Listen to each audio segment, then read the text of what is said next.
और अगला टॉपिक हमारा, अब देखिए हमने आपको क्या बोला कि स्ट्रक्चर ऑफ डीएनए में पहले आपने पीए लेविनी का बात सुना, वो तो बिल्कुल ही बकवास था। फिर आपने चारगाफ साहब का बात सुना, 1950 में आए, काफी अच्छी अच्छी बातें किया इन्होंने, लेकिन इन्होंने स्ट्रक्चर के बारे में बातें नहीं करी। इन्होंने बातें किसके बारे में करी है? इन्होंने केमिकल एनालिसिस के बारे में बातें करी है, स्ट्रक्चर के बारे में बिल्कुल भी बातें नहीं करी।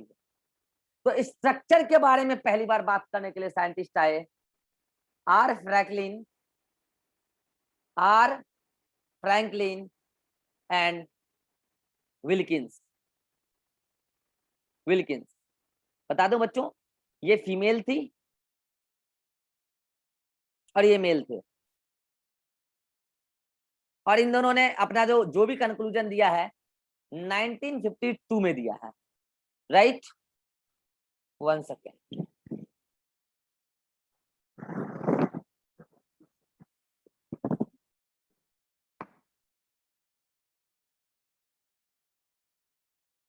ठीक है, इन्होंने जो भी कंक्लूजन दिया है 1952 में दिया है। आइए समझते हैं इनके कंक्लूजन को।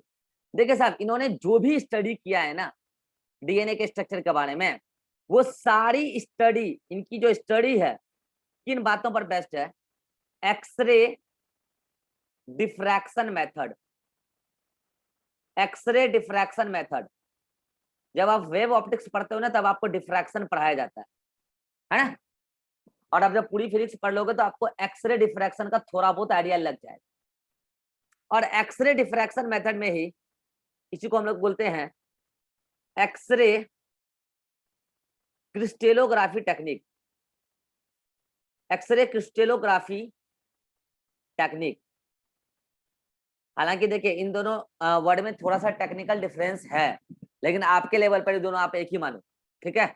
एक्सरे क्रिस्टेलोग्राफी टेक्निक, अगर आप आगे बायोलॉजी हाई लेवल पर स्टडी करोगे तो आपको एक्सरे क्रिस्टेलोग्राफी टेक्निक को डिटेल में पढ़ना पड़ेगा, क्योंकि आगे बायोकेमिस्ट्री को समझने के लिए एक्सरे क्रिस्टेलोग्राफी टेक्निक जाने बिना आप किसी भी चीजों का स्ट्रक्चर पता कर ही नहीं सकते, खास करके जो बायोमोलिक्यूल रिसेंटली डिस्कवर्ड हो रहे हैं उसके, ठीक है? लेकिन आप बस इतना याद रखो कि एक्सरे डिफ्रैक्शन क्रिस्टेलोग्राफी को एक टेक्निक होता है जिसकी मदद से आप सेल के अंदर पाए जाने वाले, बॉडी के अंदर पाए जाने वाले किसी भी चीजों का स्ट्रक्चर पता लगा सकते हो, उसका एक्सरे फिल्म तैयार करके। तो पहला सवाल तो फ्रैंकलिन विल्किंस से यही बनता है कि फ्रैंकलिन विल्किंस का जो भी कंक्लूजन था डीएनए के स्ट्रक्चर के बारे में, वो किस मेथड पर बेस्ड था? तो मेथड पूछे तो एक्सरे डिफ्रैक्शन मेथड, और टेक्नोलॉजी का नाम पूछे तो एक्सरे क्रिस्टेलोग्राफी टेक्निक, राइट? अब बात यह है कि एक्सरे क्रिस्टेलोग्राफी टेक्निक से आर फ्रैंकलिन और विल्किंस ने 1952 में क्या बताया? तो इन्होंने डीएनए के स्ट्रक्चर के बारे में बताया। क्या बताया इन्होंने? डीएनए के स्ट्रक्चर के बारे में बताया। और 1952 में पहली बार फ्रैंकलिन और विल्किंस ने ही बता दिया कि DNA is a helical molecule. क्या बोल रहा हूं? इन दोनों ने ही पहली बार बता दिया DNA is a helical molecule. Helical molecule like this here, see this here, this one, DNA is a helical molecule. अब इन्होंने ऐसा कैसे बताया? इनको दिखा एक्सरे फिल्म, सेल्स के अंदर से इन्होंने जब निकाला कंटेंट को, एक्सरे फिल्म तैयार किया, तो उनको एक्सरे फिल्म में, ये एक्सरे फिल्म है मान लो, उनको एक्सरे फिल्म में कुछ ऐसा ऐसा धागा दिखा, ध्यान दीजिएगा, ऐसा ऐसा धागा दिखा, ऐसा ऐसा, ठीक है? और ये धागे उनको इस टाइप से दिखे, जैसे हेलिकली बॉन्डेड हो, इस टाइप से। और भी धागे थे इसमें ऐसे, और भी धागे थे ऐसे, ठीक है, इस टाइप से। तो उसको उन्होंने जब और अच्छे से देखा तो ज्यादा बात तो नहीं बता पाई, लेकिन काफी बातें इन्होंने कमेंट कर दी। इन्होंने बोला कि इसमें ये एक एक जो आप देख रहे हो, ये दिस वन, ये एक एक डीएनए मॉलिक्यूल है, ये अगला डीएनए मॉलिक्यूल है, ये एक और डीएनए मॉलिक्यूल है, सो ऑन। उन्होंने बोला कि DNA is a helical molecule, जिसका बारे में मेसर साहब बहुत पहले बोल के गए कि एसिडिक नेचर का होता है, वो एक हेलिकल मॉलिक्यूल है। तो पहला पॉइंट तो इन्होंने क्या बोला कि डीएनए इज हेलिकल मॉलिक्यूल।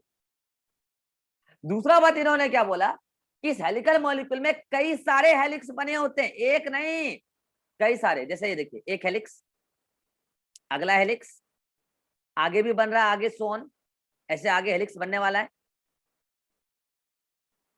देखिए इधर ये बने, अभी कंप्लीट नहीं हुआ है, ऐसे ही इधर हेलिक्स बनने वाला है, इधर अभी कंप्लीट नहीं हुआ है, मतलब ये मैंने आधा आधा दिखाया इधर, एंड ये पूरा नहीं है।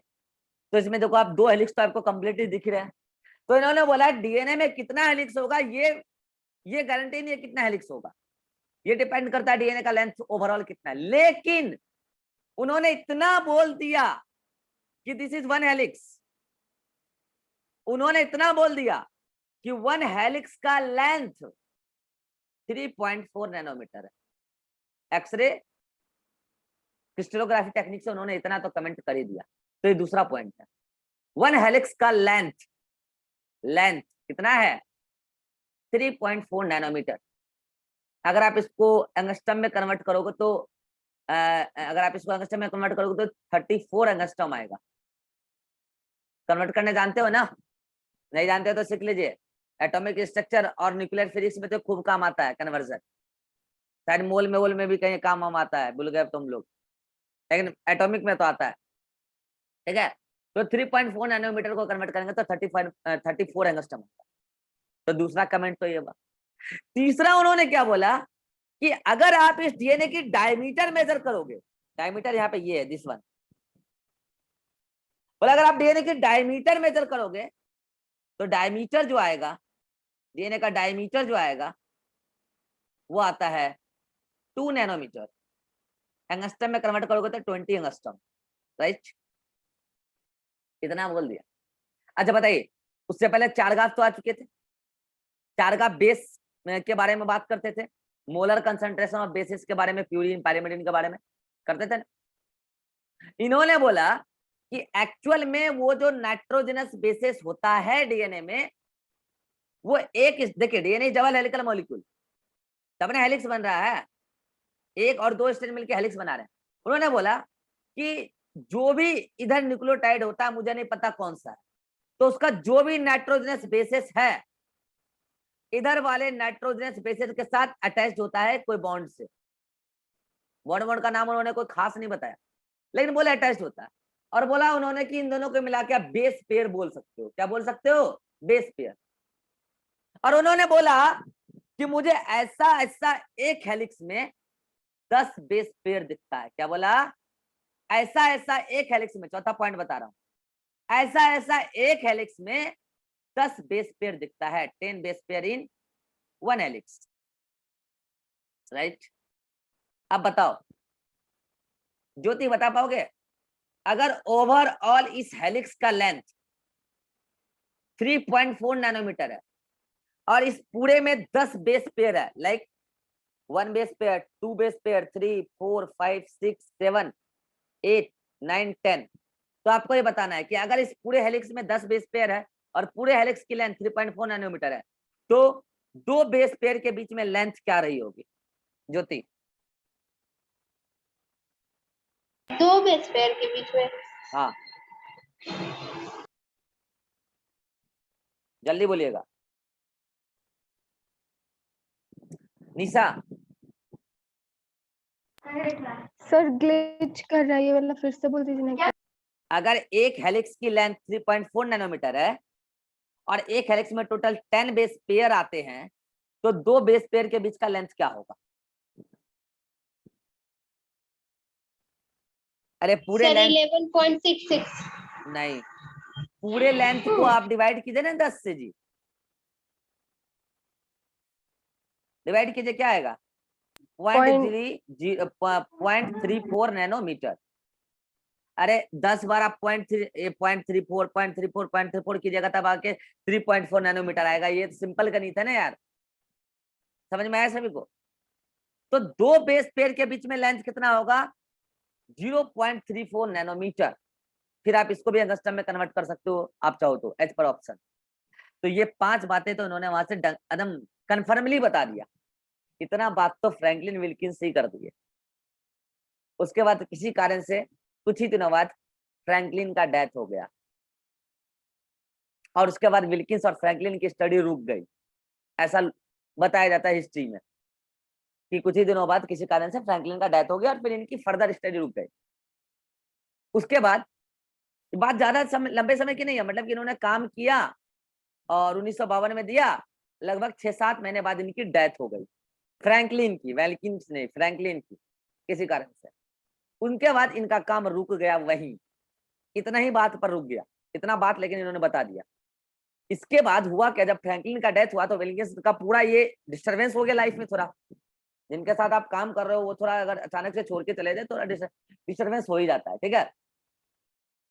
उसके बाद उसी ईयर के लास्ट में 1952 के ही लास्ट में वॉटसन और क्रिक डीएनए के ही स्ट्रक्चर पे काम कर रहे थे, तो उनका ध्यान अचानक से इस बातों पर गया कि बहुत अच्छा मौका है चोरी करने का, क्यों ना विल्किंस और फ्रैंकलिन का डाटा चुरा लिया जाए। अभी वो लोग पेटेंट तो कराए नहीं है अपने नाम से डीएनए के स्ट्रक्चर को लेकर, और क्यों ना उसकी डाटा को बेस बना के हम एक नया मॉडल दे दें।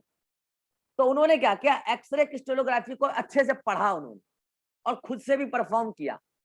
तो भाई इतना बात तो फ्रैंकलिन विल्किंस ने ऑलरेडी बता ही रखा है कि डीएनए हेलिकल ही होता है, एक हेलिक्स का लेंथ 3.4 नैनोमीटर होता है, डायमीटर 2 नैनोमीटर होता है, एक हेलिक्स में 10 बेस पेयर होता है, और लेंथ जो होता है 2 बेस पेयर के बीच में 0.34 नैनोमीटर होता है। एक पॉइंट और उन्होंने बता दिया, सुनिएगा, डीएनए अगर हेलिकल मॉलिक्यूल है तो देखिए हेलिकल का मतलब क्या, ये एक बेस पेयर है, ध्यान दीजिए, ये एक बेस पेयर है, तो अगला बेस पेयर उसके जस्ट सामने ऐसे नहीं होगा, मान लीजिए ये बेस पेयर है ना, तो अगला बेस पेयर ऐसे नहीं होगा, थोड़ा सा टिल्टेड होगा, समझ में आ रहा है। फिर अगला बेस पेयर उससे और टिल्टेड होगा, तब जाके ये हेलिक्स बन पाएगा। हेलिक्स का मतलब समझ रहे हो, एक एंड जैसे है तो पूरा ओवरऑल 180 एंगल घूमते हुए दूसरा एंड हो। कितनों को समझ में हेलिक्स का मतलब क्या होता है, मैं आपको कैसे बना के दिखाऊं, अरे मेरे पास 2 धागा नहीं है, मैं आपको कल बना के दिखाऊंगा। हेलिक्स का मतलब आप समझ रहे हो ना। तो उन्होंने क्या बोला कि जब ये हेलिक्स बनता है ना, तो ये जो देखिए 10 बेस पेयर है, यहां से घूमेगा, यहां से घूमेगा, यहां से घूमेगा, तो ओवरऑल 360, सॉरी 180 नहीं, 360 का रोटेशन होगा। तो एक एंड और दूसरे एंड के बीच में पूरा 360 एंगल रोटेट हो जाएगा, तब जाके फाइनली 1 हेलिक्स बनेगा।